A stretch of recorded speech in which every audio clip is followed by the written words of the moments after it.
Hey, Deb, it's James. Hello from Edinburgh. Sorry it took me a little while to get to this poem. I've been doing a convention here, and I'm now just catching up.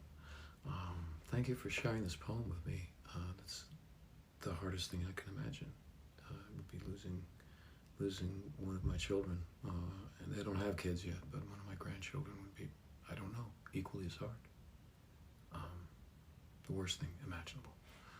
And all I can do for you is give voice to this beautiful poem. So here goes. The most heartbreaking thing I have ever laid eyes on was my grandson's coffin. He was born 3 months too early due to a car accident in which his parents were involved. They were only 17 and 19 years old, 2 children burying their child. The stress of this heartbreaking event became too much and eventually tore them apart. I stood looking at my then 84-year-old father and selfishly wished it was him who died instead. My youngest sister refused to be with us that day because she hadn't approved of them having a baby so young. The local priest refused to baptize Alexander because his parents weren't yet married. Then he used that as an excuse not to grant this innocent child a requiem mass. A therapist who my boss organized for me at the time told me that I had to be strong for my daughter. I expected that, of course. But I abused her and walked out after she said that I was only the baby's grandmother, so my grief didn't matter.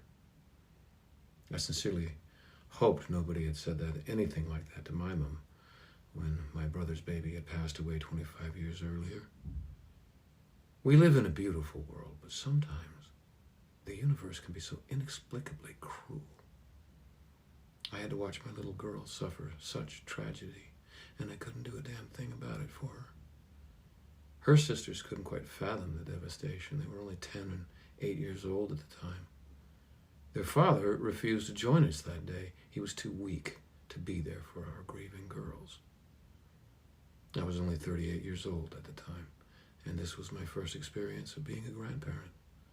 The joyful expectations all wrecked in the havoc of reality. I died inside when I saw Alexander's coffin. It was only 18 inches long. I'm glad you're writing poetry about it, Deb. I think you need all tools to heal from something like this. And I think that writing poetry and being creative is one of the best ones.